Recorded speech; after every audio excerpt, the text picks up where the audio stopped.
Well, thanks for inviting me. I think it was Dickens who wrote, "It was the best of times, it was the worst of times."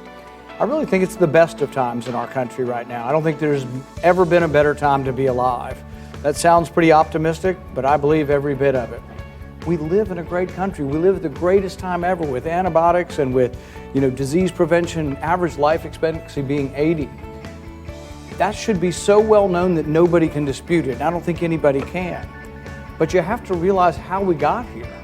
This is the most important part of all political and policy debate. How did we get here where 90% of people, 98% of people, or well over 90% of the people don't live in extreme poverty anymore? How did we get here?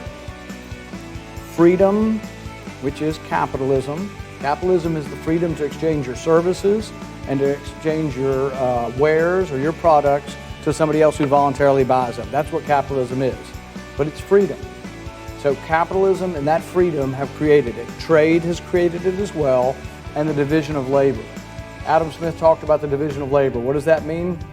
I mean, certain people will sell houses, other people will grow corn. But that division of labor where you don't have to make your shoes, somebody else makes your shoes, somebody else makes your clothes, that division of labor, freedom to trade your labor and your goods, and capitalism at large created this enormous wealth. Why is that important? Because some people say, well, we should try socialism, as if it hasn't been tried. If you want to see socialism, and I'm in the process of writing a book about it to remind people of what socialism is like, socialism inevitably involves state violence. Why?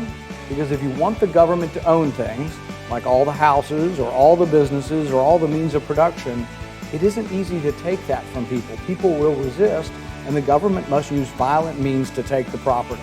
And you say, well, we don't really want to take it. We just want to fine you and tell you what to do, and we'll just have you pay a tax or a special fine. But if you ultimately want socialism, that's the government owning things. You've got to take it from people. Freedom is capitalism. The economic system of freedom is capitalism. It means you are largely left alone. If there are some rules for health or some regulations, we have them, but we keep them at a minimum. Nobody regulates what the person who buys the house can ask for. Nobody else regulates what you can sell the house for. It becomes a free transaction. If we leave the country largely free, I think we'll prosper. We're doing great right now, short term. Long term, we still face some problems. Number one is that we spend too much money. We talk about the flood insurance program. Well, that's great, but there's no money. It's always running out of money. So something ought to be fixed where it doesn't always run out of money. Maybe it should be less government involvement in flood insurance ultimately so we could actually pay for things. But on average, on a day-to-day basis or a yearly basis, we're spending $1 trillion we don't have. So we're $1 trillion in the hole. And you say, whose fault is it? Well, it's really both parties. And from my point of view, the Democrats don't care at all about the deficit, and the Republicans pretend to care.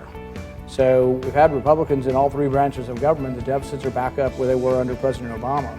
Some of it's institutional stuff. It's neither party. It's just both parties are afraid to fix it. Short term, we're doing great. Long term, we still have to be worried about the debt. But most importantly, I think every generation has to sort of renew their commitment to the things that made this country great. And I think that is liberty, largely being left alone, and a small government that is so small you can barely see it.